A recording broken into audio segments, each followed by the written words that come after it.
Hey everybody, this is Heidi, and you're listening to the Successful Fashion Designer Podcast.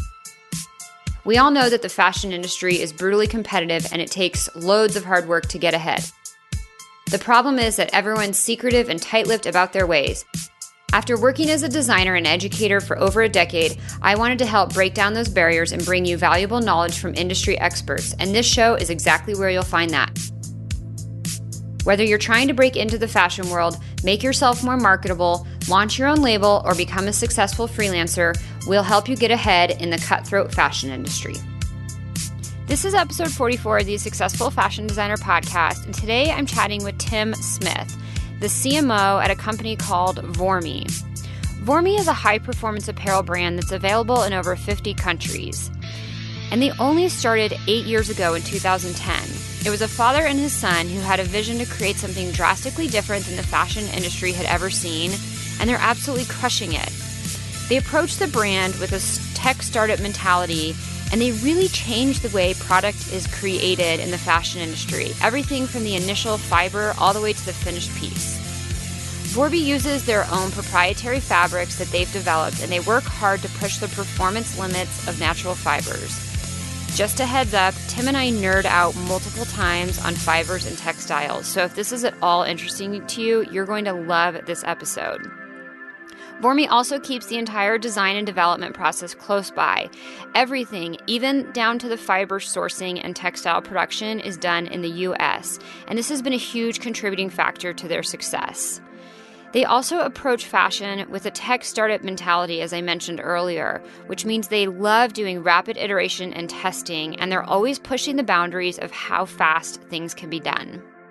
It changes the perspective when you say, no, we don't need to make 500,000 of them. Let's start with 500 and let's just see what happens, right? Or let's start with 50 for that matter, and let's see what happens. Before we go on to the interview with Tim, I do have one quick update for you guys. Depending on when you're listening, this may or may not be relevant. So, if it is not yet March 19th, 2018, then you're in luck. I am hosting a party in LA, and I would love to see you there. So if you're going to be around LA on March 19th, check out the party details at sfdnetwork.com/party. It's a really casual industry meet and greet mixer. There's going to be drinks. I'm going to be there signing books of the book I just released, Ultimate Guide to Being a Freelance Fashion Designer. And it'll be a great way to chat and meet other industry professionals. Again, sfdnetwork.com/party. That's March 19th.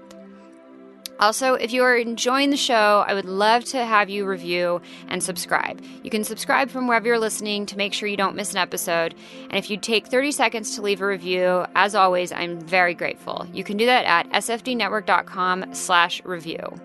If you want to check out the show notes for all the links mentioned in today's episode, you can do that at sfdnetwork.com/44. Now, on to the interview with Tim. All right. Welcome, Tim, to the Successful Fashion Designer Podcast. Can you start by introducing yourself and letting everybody know who you are and what you do in the fashion industry? Sure thing. My name is Timm Smith, and I work at Voormi doing, I guess you could say I wear quite a number of hats here. Basically everything from technology and fabric work and development all the way through consumer marketing. Okay, awesome. And to start, can you give a little background to like how Voormi got started and a little more detail into exactly what you guys produce and develop? Yeah, so we started the company in 2010. At the time, it was an interesting time, what I would call for the outdoor industry. There was what we perceived as called a lack of innovation in the market. We had just gone through an economic downturn. There had been a lot of consolidation in the industry. There had been a lot of, supplier consolidation and supply chain consolidation as well.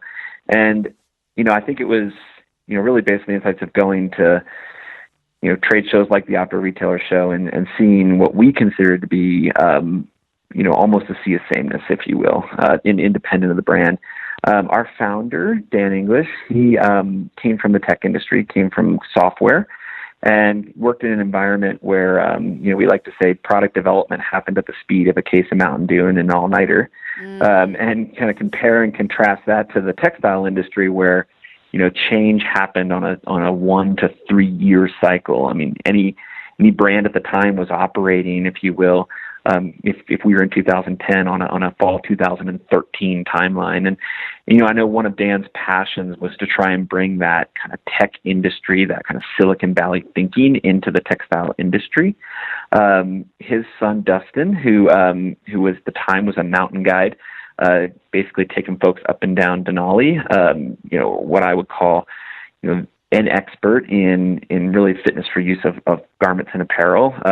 Also had a passion at the time for kind of turning things upside down, if you will, and trying to figure out how to take one duffel bag across everything you do. And so, between those two guys and then bringing in some folks with textile expertise and background, kind of formed, if you will, the basis of Voormi. And the idea at the time was really all about kind of disrupting, transforming, upending the industry, if you will, doing it through, as I mentioned, this kind of Silicon Valley approach, but then also working in the field of natural fibers and what we like to call engineered textile construction. And so, it was a real fabric first, technology first vision to get the company started. And we actually spent the first 3 years just doing our R&D, solely R&D, developing fabric technologies.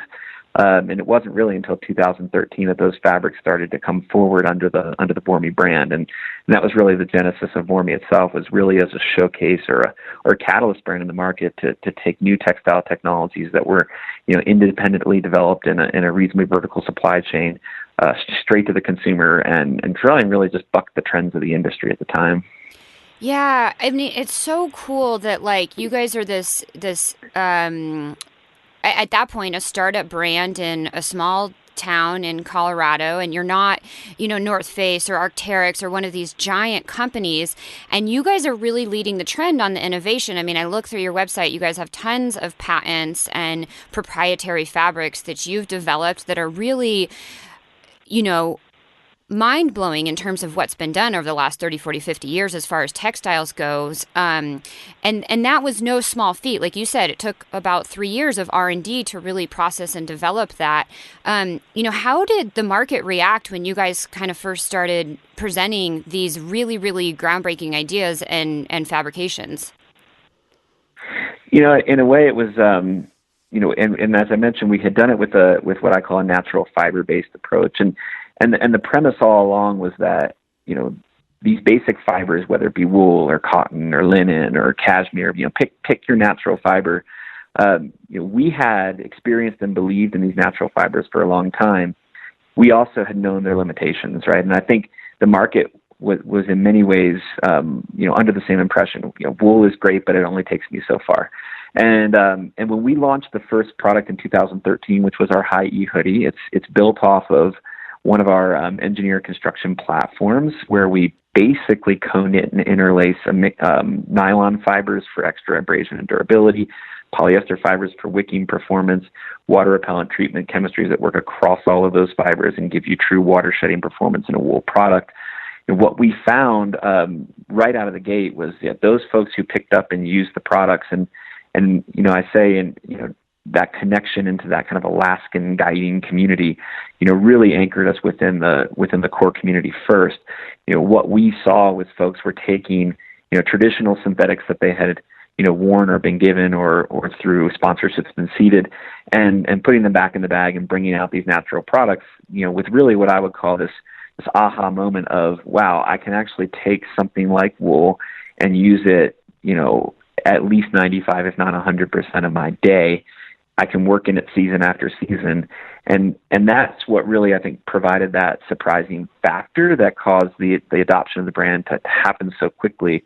It was after that core community basically said, now we can use, the natural fibers we've always wanted to use, but we can use them in more technical applications, that it just seeded, if you will, the next product, and then the next product. And from there, it really just grew, very organically amongst that core user community, who I think were for years hoping to put down, traditional stuff and move to something new. They just didn't have an option. And that for us was the growth of the brand. Yeah, that's so cool. And I mean, it's such a really neat thing that you guys have done in terms of like creating this whole new category within the outdoor industry.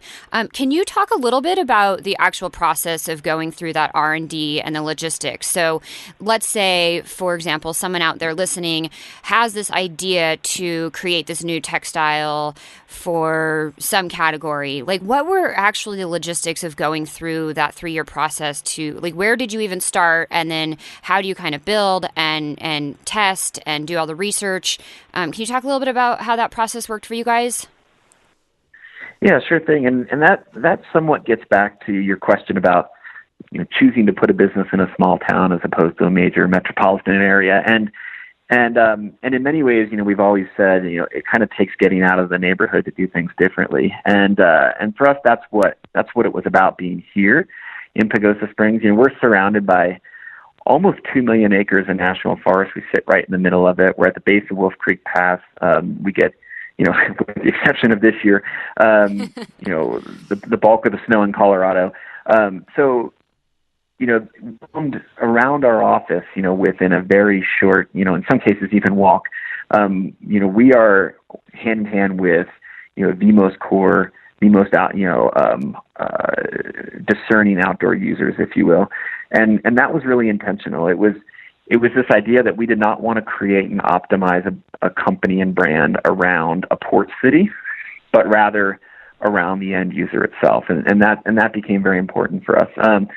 That became critical in the development of the textiles because what it essentially did, in combination with a much more agile supply chain, being a more local supply chain in nature, it allowed us to rapidly iterate based on end user feedback, right? So, we'll take a perfect example would be our base layer technology, right? So we have a fabric we call, dual surface technology. We have lightweight versions as well. And the basic premise of that technology was, let's take a polyester wicking fiber, let's deposit it on the very inner surface of a wool base layer fabric, so you get this razor thin looking layer, and coated it, if you will, with this wool thermal fiber, for the ultimate combination of wicking and warmth, right? And that was the basic premise behind the idea. But the idea only starts there. We had to take that fabric, make it, and then put it on the backs of local patrollers, local guides. We had found during that process that, folks were surprised and wowed by the thermal performance and the moisture wicking performance of fabric, but came back to us and said, after 3 days of use without washing it, it was bagging out in the elbows, for instance. So we said, interesting. So let's take that feedback. Let's connect our domestic manufacturing fabric supply network, if you will, from fiber to fabric, and let's figure out how to get a little bit of elastane inside that knit construction to create the recovery that makes it so you don't have to necessarily wash it every single time. One of the benefits of natural fibers being you don't have to wash it every single time because it's antimicrobial. So we inserted a little bit of elastane, but when we did that, we were able to, because of the way we look at the world and because of our local network of suppliers, basically create, low, medium, high levels of elastane, put them all out in the field, and within 2 weeks, able to see, wow, we've really made a difference here, but we don't have to add so much here that it reduces the total performance of wool or its ability to dry quickly. And so, within a couple weeks, we had rapidly iterated and had a new fabric out the door in new base layers for those users, solved the problem, so to speak, and then able to take that to market within months versus seasons and years, because we do have that, that direct-to-consumer model. So, the process of building fabric, from our perspective, it's really about both consumer and market intimacy, so that the closer you are, the shorter the lead times are, the faster you can iterate, the quicker you can develop technology that is optimized and makes a difference. It's once again that kind of fail fast Silicon Valley approach, which is very, very different than when you're trying to build call it traditional model that's seasons and seasons ahead, that runs through sales reps and sales cycles, and you have, essentially the ability to move the boat is much akin to kind of a cruise ship in that scenario versus a speedboat for us. Yeah. Okay. There's so many things I want to talk about there. just to clarify, with the insertion of the elastic, is that part of your guys' precision blending technology that it's proprietary, where you put the textile exactly where it needs to go, you put the fiber exactly where it needs to go, and you don't put it where it doesn't need to be? That's right, and for us, that's a huge differentiator in what we do. Can you explain that like pretty quickly in like layman's terms for people listening, exactly how that works and what it means? Yeah, so when we think about a textile from our perspective, what we look at is what I would call a really complex three-dimensional landscape where you can put things where you want them and not where you don't, right? And so if you look at a traditional, call it wool polyester blend that you find in a lot of places in the market, what they'll do is they'll take call it the hair off the sheep, the wool. They'll mix in polyester fiber in one big kind of blend, if you will, and then they'll spin that into yarn and knit it into fabric. So the wool and the polyester end up, mixed like a cocktail throughout the entire fabric. And traditionally that's done, really honestly to cut cost in a lot of scenarios because wool is such an expensive fiber. We look at it really differently. We say, look, we're going to take a pure wool yarn. Then we're going to go basically find high performance pure synthetic yarn. So we'll take like a pure nylon yarn, a pure wool yarn, a pure polyester yarn. And when we go through the knitting process, we're engineering where we're putting those yarns and not where we don't. So for instance, in that base layer that we described earlier, we deposit polyester fiber right next to the skin. So on that surface that's touching the skin, it's probably 95% polyester on the surface touching the skin, but yet the whole fabric is really 75% wool. And that's because we didn't mix it. We controlled exactly where we put it, and therefore we can put it in the places it means the most. And that allows us really, in the end of the day, quite honestly, to engineer or control the fabric such that we still get all the properties we love from wool without compromising them or cutting them with a kind of dumb blending process, if you will. Yes. Oh, I love nerding out on this stuff. It's really, really fascinating. And I'm sure we could talk about like that precision blending that you guys do for the entire hour. But I want to learn a little bit more about like I don't want to gloss over that you guys, and correct me if I'm wrong, but everything you do from sourcing the fibers to making the yarns to making the fabrics to cut and sew is done in the U.S. Is that correct? That is correct. Yep. Okay. And so on that note, it's an interesting landscape in our industry right now. Most stuff is made overseas, and there's been, depending on who you talk to or whose opinion you get, manufacturing is coming back to the U.S. and is becoming easier to do things here. But there's not a lot of textile fabrication done here unless I'm missing something. And so what was like the process like in terms of finding the right suppliers and vendors and machinery and technology to work with to do all of this absolutely from scratch here on our own soil? What was that like? Well, maybe I'll zoom out a little bit. I think if you look at the reason why we chose to do it here, it really was about two things. For us, it was about speed and it was about impact, right? Mm-hmm. And so, one of the things we were very passionate about, with the culture of our company is not accepting the traditional norms of things being built on multi-year time cycles, things coming across on boats months at a time. So we wanted to build a very, call it fast, connected supply chain in order to put things in front of the consumer, years before we would be able to do it via traditional overseas supply chain. So that was really big for us. The second thing that was big for us was impact, right? And for us, it meant a lot coming from an economically challenged rural community here in Pagosa Springs to wherever we choose to work, making an impact locally there. So, creating and training workforce, putting workforce next to end users so that you can really truly see the impact of your work, and making a difference in that local community. And so, as we look forward and we look at the landscape, I think the problem with the way the industry is looking at American manufacturing is that it's what I would call, binary in nature and based upon, call it, being able to put a Made in the USA label on your garment. And from our perspective, I think, that's myopic in nature, and it's only going to allow American manufacturing to grow so fast, because it's done for, the spirit of it as opposed to the benefit. And so, from our perspective, if American manufacturing is going to continue to grow and thrive, it's got to be because there's an advantage to doing it. It's got to be because it's more connected. It's got to be because it's faster. It's got to be because it's local. As we look around the world, as we grow, today we're selling in over 50 countries around the world. It's going to be important to us to make local impact also all around the world. And so everything from our perspective will always be set up with speed and impact as really the premise behind it. That said, to your point, there was not, in the beginning, there was not necessarily the infrastructure to do that. We had to work with the American sheep industry, to really get into the nuances of what at the time was primarily a meat-based industry and start thinking about it as a wool-based industry.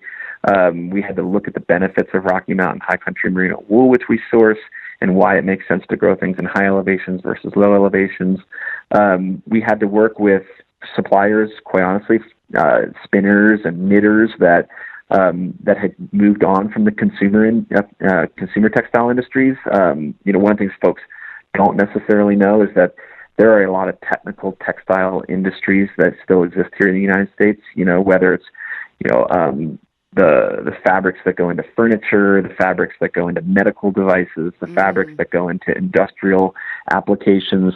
There are folks knitting and weaving for all sorts of non-apparel applications here. They've made significant advancements in technology and capability once they got out of that kind of, call it, race to the bottom that the apparel world has been stuck in traditionally, and able to sell high-value goods. And so, we had to knock on the door of those folks and establish those relationships and say, let's take what you're doing in technical textiles that maybe even outside the apparel industry, let's back them into what we want to do to make apparel better, and let's capture the value and sell that value to the consumer, and ultimately, re-justify why it makes sense to pay for performance apparel, because, otherwise, it's just a race to the bottom if everybody's just chasing the lowest needle going up and down. Yeah. And so you guys just got creative with where you looked. You said it's not happening in the apparel industry, but these other industries are doing it. And so we just need to go talk to them and make relationships and see how we can all work together to bring it into the apparel industry. That's really cool.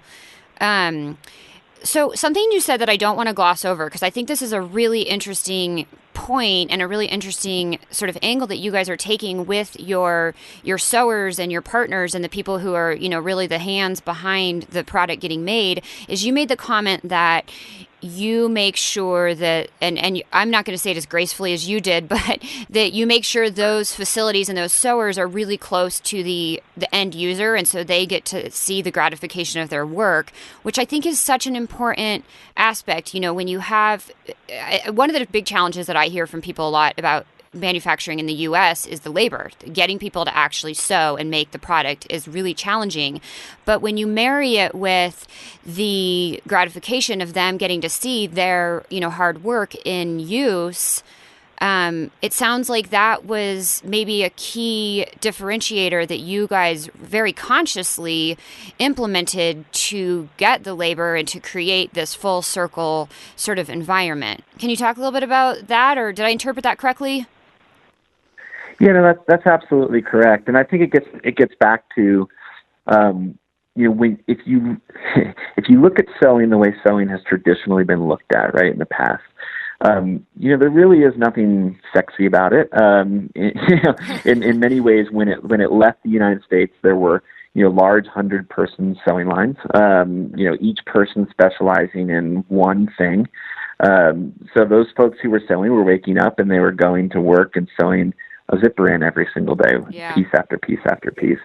And I think, one of the things that, as the next generation of workforce comes into play, I think those folks are interested in trade. They're interested in learning how to do things. I mean, I think you see that more general trend in folks wanting to farm and weld and have chickens and all the things that people, want to start learning about in how things get to be here.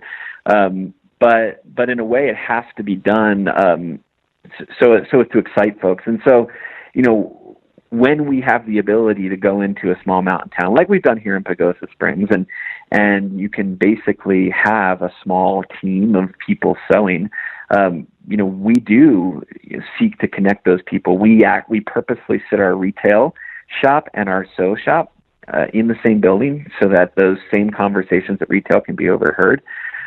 We have folks who are selling that will work retail 1 or 2 days and have to explain to the consumer the benefits of what they're selling. And so when we go into a town like Pagosa and we do that, it can be really impactful to connect people to the end user. Likewise, if we're going to connect with call it a sewing facility that may not be located in a small town, the other half of the equation is what can we do to bring technology into the manufacture of garments, right? There's a lot of very cool tech out there that we think can change the way in which garments are made. That makes working in sewing just as exciting or interesting as working in tech. And so, I think it's a matter of really, yes, in some cases connecting the consumer to the sewer, and that's really good where we can do that. But where we can't, how do we also then bring forward the technology or tech aspect of the industry, and make it a career people want to pursue, as opposed to kind of their vision of the 1920s sew shop before everything went overseas, and we're kind of working and firing on all those cylinders, whether or not it's here in Pagosa Springs or with one of our partner factories, looking at how do we make sewing something that there's a future to, and there's technical development in, as opposed to something that would be otherwise a dying trade, if you will. Yeah. That's really cool that you guys are taking such a bigger picture approach to this and creating, these amazing jobs and this whole sort of full circle experience where the sewers are right there in the store. And I think that's just such a neat business model. And I think, potentially a direction that a lot of brands will start going. You also made a comment earlier about sourcing your wool from the Rocky Mountains and high altitude. And to nerd out again for just a minute, I would love to know, what exactly are the differences that you guys discovered, and why the wool has to come from a certain altitude versus, what are the qualities you get out of that? And how did you guys even go about, I would imagine there's a lot of scientific testing behind figuring all of that out. Yeah, and really, and again, for us, it's application driven. So with the things that we started with, which what I will call kind of these workhorse thermal mid layers and base layers. That was really the heart of our brand when we first came out of the gate. The things that matter, we believe the most, are really, durability, resiliency, and thermal regulation, right? You want something that is strong, that lasts a long time, and that kind of doesn't overheat you when you're working and keeps you warm when you're not, right? And so, that's what led us down this path of high elevation wool for those, specifically for those thermal applications.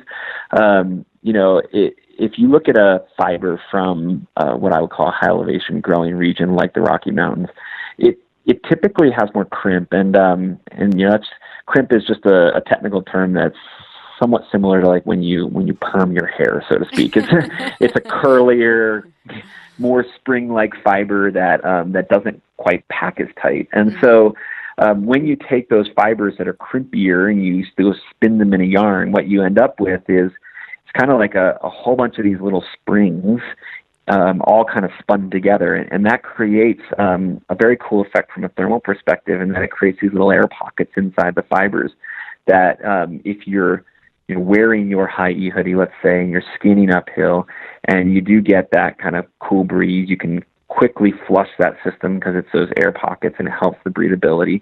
Yet when you then throw a shell over top of it, you get that extra warmth of those pocketed air layers. And so you get a lot more air exchange, or you get a lot, in the event of not putting on windproof layers, you get a lot more thermal performance when you're using it as a thermal mid layer. So that crimpy nature creates all those pockets of air inside that fiber that we think make a difference. And then furthermore, if you think about it from a durability perspective, because we want everything we do to be as kind of rugged as we think it is here, a spring can absorb a lot more energy before breaking than just straight, if you will. And so, we find better resilience, better compression resistance, better durability from these crimpier spring-like fibers that you get. And kind of if you will, the geek out behind all that just has to do with the effect of sunlight on a fiber. And I kind of use that analogy of a perm. It very chemically is somewhat like a perm, in that the sunlight, breaks down those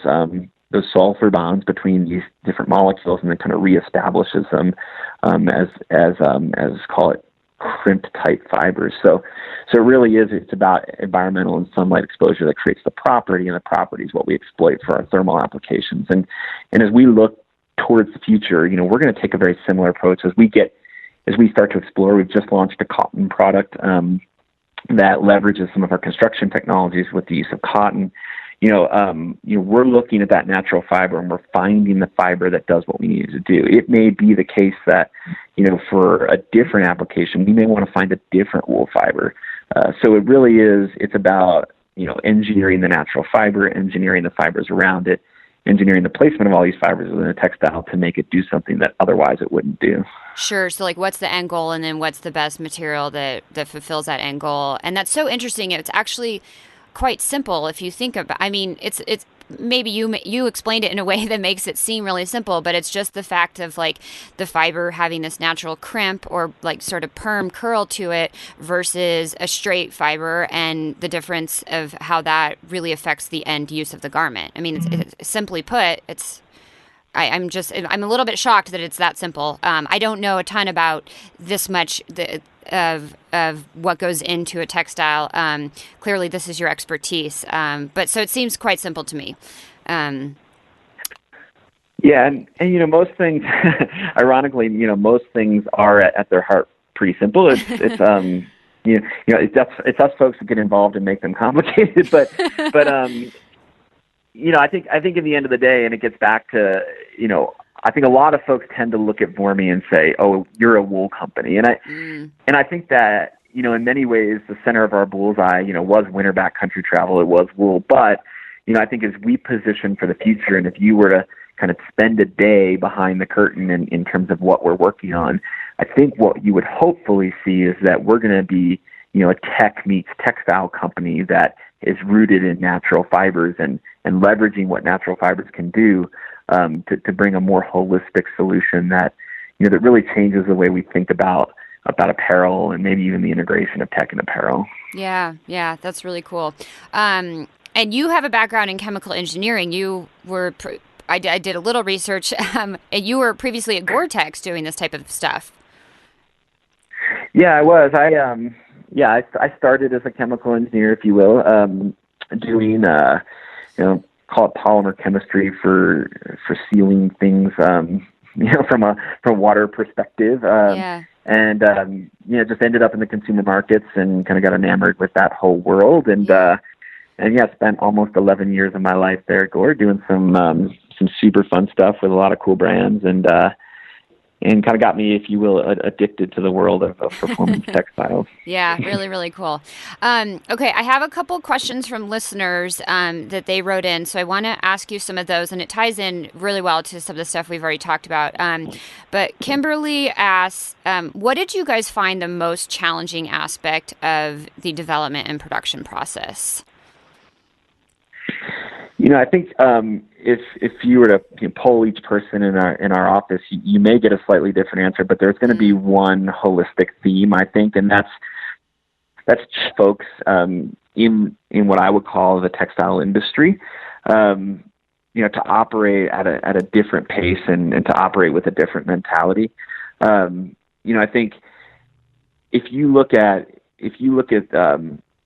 take back to this whole Silicon Valley thing, the pace of change in some of these other surrounding industries is so fast. What folks were doing yesterday is almost irrelevant to what they need to do tomorrow. And I think the textile industry itself has, as it has historically been a very capital-intensive industry. You very specifically design machinery, you design quality processes, you design, the entire system around, being able to do, thousands and tens of thousands and millions of yards of something in these very long production runs with very long lead times. And I think our biggest challenge that we've faced is really trying to bring that tech industry mentality into what I would call an industry that has been historically set up to do something, much more delivered, much slower, and in much higher volume. And as we find ourselves at every single turn when we work with someone new, essentially having to figure out how to get that thing that used to happen in 10 weeks to happen in 10 hours.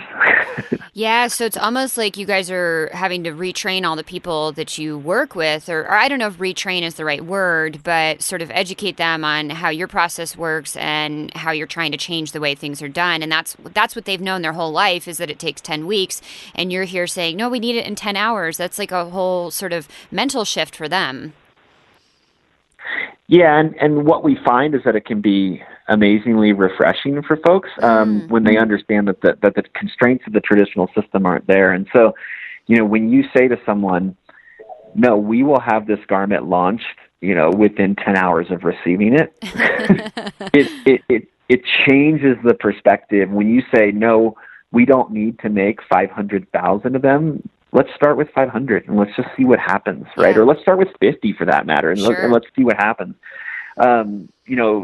For many folks, I think in a way it's taking down the fence, if you will, for folks to say, wow, I'm not handcuffed by the things I was handcuffed before. So yes, it can be challenging, but at the same time, I think it can be an also exciting thing when you find the right partners to work with.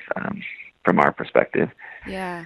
And so, I mean, because still, I know brands that still deal with long lead times and long production times, manufacturing and working here in the States. So, like, what's your guys' secret sauce to that? Like, maybe it's just finding the right partners, like you said, and finding the right people who are willing to work with you and push these deadlines a little bit tighter.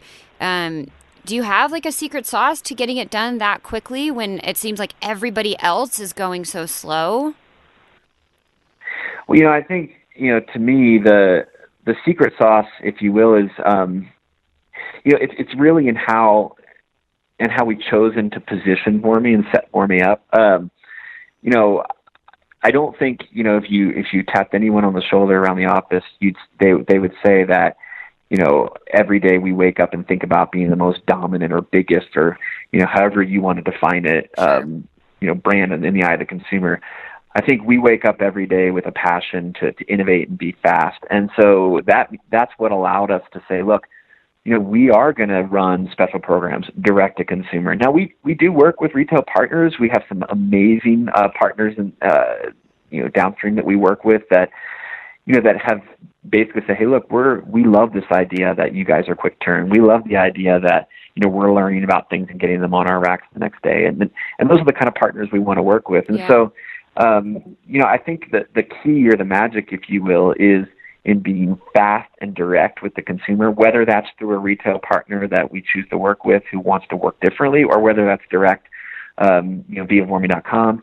We have the infrastructure and ability to do things, faster and in a more direct way. And I think what that does is it opens up a lot of things that were previously turned off for a lot of folks, because it does make a difference when you're running 5 million yards of something versus 500, in terms of what you're able to go do. So to me, that's the trick. It's setting up, a much more intimate brand that's closer and connected to partners and consumers than call it the traditional models would have historically been. Yeah. On that note, do you guys, you started in 2010, you said you took about 3 years to do the initial R&D on some of your first textiles, but we're now in 2018, so about 8 years down the road. Are you guys seeing, and I have this kind of two-part question, But are you guys seeing any other brands sort of jumping on this bandwagon? I don't know if bandwagon's the right word, but like jumping on this type of business model and really trying to do what you're doing. That's the first part of the question. And then second, I'll let you answer the first part. I'll go into the second next. Well, I mean, I think, I think one of the things that, and I'm going to answer it in a somewhat non-linear way, and that's that, folks a lot of times ask us, what brands do you look towards as inspiration? What brands do you look like as affinity brands? And, I think this transformation is happening. If you look at other industries, I mean, take what someone like Warby Parker did to eyeglasses, right? Yeah. Take what, folks are now doing to kind of call commuter accessories. I mean, this idea, take someone like a Mizzen & Main who's doing, dress apparel made from technical fabrics, but doing it in a direct way to the consumer. It's happening. There is what I would call an emergent next generation of what I call digitally native brands, that are out there. We haven't seen that necessarily as much in call it the, performance or textile or outdoor apparel industry. Right. And I think that, it's been our goal to kind of pioneer that. Mm-hmm. But I think that same thing, that same principle holds true, maybe less in our industry, but certainly all around us. Yeah, interesting perspective on that. And I think you're right. Like you do see it in these other sort of peripheral spaces, but I asked that specifically because I don't see it happening a lot. And so I was curious what your insights were. And it sounds like you guys are still really leading the with the flag on that. And so then that leads me to the second part of that question is, have you guys experienced or seen any brands sort of trying to take some of your technological developments and advancements in technology in textiles and sort of knock them off? Or I know you guys have a lot of patented stuff, and obviously that lends some level of protection, but you look at some of these bigger companies that have got, hundreds of millions of dollars and all sorts of access to kind of take something that you guys are doing that's really proprietary and cool and then figure out a way to develop their own version of it. Has that been a challenge? Well, I think it's a challenge for any industry. What I would say, I mean, we're very passionate about intellectual property. We've done a lot of work to set up, essentially protective fences around the things we do. We also believe that, what we did, and I somewhat alluded to this previously, but what we did yesterday is almost, if you will, in the rearview mirror, and we're focused on what we're doing tomorrow. And our goal all along has been to make competition irrelevant, and do that through technology. And so, yes, it's something we keep an eye out for. That said, we do entertain and do collabs with folks if there's something interesting or compelling that makes sense. And so, to some degree, that helps, call it, to grease some of those skids, to work collaboratively with folks instead of competitively. Sure. But at the same time, from our perspective, yes, secure the right intellectual property, put the right protection in place. That's just good business practice and the right thing to do, but also be faster and better and more relevant than we were yesterday, tomorrow. Yeah, I mean, it's just an interesting space because, the apparel industry, the fashion industry is known for things getting knocked off left and right and not being able to protect your designs. But I think it's very different when you go to the more granular level of the technological development of this actual textile that's protectable on a level that, I want to protect this jacket because I put the seam line in the pocket here. It's a whole different animal. So it's just interesting that you guys have been able to create this whole space of proprietary development and build around that. Definitely really, really cool. All right, I have one more question from a listener. This comes in from Robin, and she says, if you could go back and do one thing differently, what would it be? Pretty vague, but I'm curious. I'm sure you have a fantastic answer. No pressure. I mean, there's probably a lot of things we'd go do differently. Here it's funny. I was having an interesting conversation with a friend of mine who was started his own real estate development company here in town. Sorry, not real estate development, but real estate company here in town. And we were talking about what it's like to, if you will, pioneer, a space that's never really been charted before. And in many ways, I think, it's really hard to connect all those dots moving forward. You can certainly connect them in the rearview mirror, and you can see a lot of things in the past that kind of formed and made the way they made it. I think it's one of the kind of fun and challenging things about a business that, I think you make your own path as you go based off of maximizing the opportunities that are in front of you. I think that certainly there have been some things that we've done that we're like, wow, we probably wouldn't have done that again. But at the same time, they opened up doors that, we never saw existed. Sure. Right. And so, from our perspective, is there one thing we do different? I mean, I'm sure there's a lot of things we look back on and say, well, that wasn't, the smartest thing or the best thing to do. But I certainly also don't think we'd be where we are if we didn't do a lot of those things. And so, I like to liken it back to, we laughed this movie, The Martian, right? So if you read the book, right, there's this whole thing about, he realizes he's stuck on this planet. He doesn't have water. He doesn't have food. He thinks he's going to die from solar radiation. There's a lot of things that he doesn't know, but the first thing he knows is, well, if he doesn't get water, he's certainly going to die. So that's what he focuses on first. The next thing is, okay, now I have water. I may still die of solar radiation, but if I don't get food, I'm going to die. And so then he focuses on getting food, right? And just progressively figuring out what that next thing you need to do in order to kind of keep pushing forward under the original vision, we think is the most important thing you can do. So yeah, I mean, a lot of hard, difficult things we did, but and yeah, along the way we've certainly got our bruises for it, but I don't think we could have done a lot of things we've done without going through some of those experiences, if that makes sense. No, it makes absolute sense, and it's actually something I've been talking a lot about with my audience, because my journey into the fashion industry was definitely a bumpy, rocky roller coaster ride. But I think, like you said, is that some of those experiences are necessary stepping stones, or they open the next window or the next door, and it's the learning experience that you have to go through, and you have to make that mistake to get to the next thing. So I absolutely get where you're coming from, and really, really great insights on that. So on that note, is there anything you guys are working on coming up that you're allowed to talk about? Yeah, well, a lot of things we're working on coming up. Yeah. I think, while probably we can't get into the details, we have some, I think we have an exciting year ahead of us for 2018.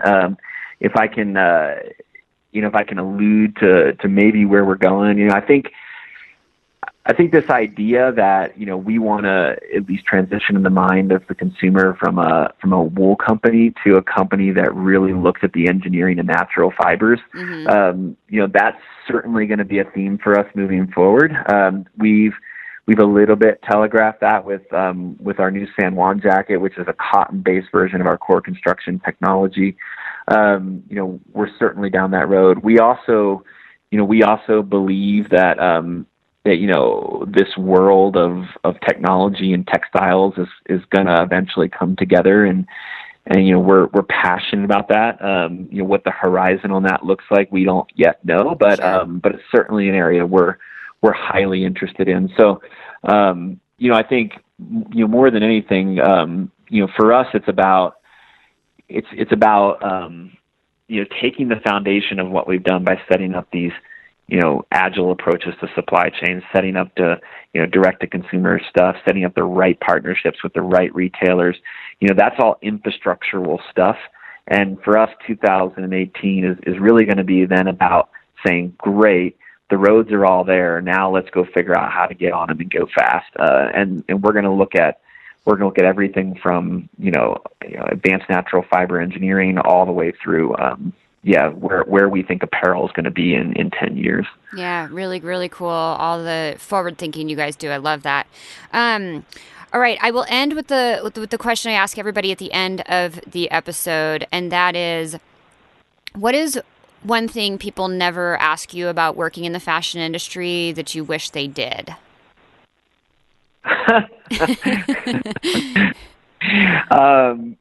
I think, and maybe it's an ask, I don't know, but, I think we meet a lot of cool folks who I think have a very cool thing they want to do for the consumer. And I think one of the challenges with any consumer market, and especially, apparel being is what does the road really look like to go build a brand? And I think, in many ways it's romantic in nature. I certainly grew up, at a time when, the cover of Inc. magazine was full of entrepreneurs, and certainly, it's exciting and challenging and fun. But it's also an amazingly hard and long road, and much harder and longer than I think anybody who gets into it expects. So, as I like to say, it's like you have to do it because you love it and you want to make it different. And to me, it's one of those things that you're going to be in it for a lot longer than you think you're going to be in it. And so make sure you love it and make sure you wake up every day, excited about doing it and just as excited about, to be a little cliche, just as excited about the journey as you are about kind of, your destination and having this thing you've created. It's one of those things that I think, a lot of folks don't really know until they're already knee deep in it. Yeah. Very, very true insights. I can sympathize with those firsthand, definitely. This has been so much fun, Timm. Where can everybody find all the cool stuff you guys are doing? Yeah, so everything we're up to is always on Voormi.com. So we certainly invite anybody in your listening audience to come check out what we do. If you want to see what's new, we'd recommend subscribing to our weekly email list. We do offer things and show things to our, call it, community that we don't do publicly, and so in a way that's coming to Voormi.com, signing up, getting on that list is probably the best way to see what's new at any given time. Awesome. And that's Voormi.com. I'll put the link to that in the show notes. Thank you so much for chatting. This was really fantastic to hear all the cool stuff you guys are working on and the journey that has gotten you to where you are and a little bit of a glimpse into what's coming up on the horizon. I appreciate your time, Timm. Thanks so much. I really appreciate it too. Thank you so much for listening to this episode of the Successful Fashion Designer Podcast. I appreciate each and one of you here every week listening to the show. Again, I'll remind you, I'm going to be in LA hosting a party, and I would love to see you there. Super casual meet and greet industry mixer. That's March 19th, 2018. If you want any of the details, you can check those out at sfdnetwork.com/party. And for all the show notes for today's episode, those are available at sfdnetwork.com/44. Thanks so much for listening, and I'll talk to you next week.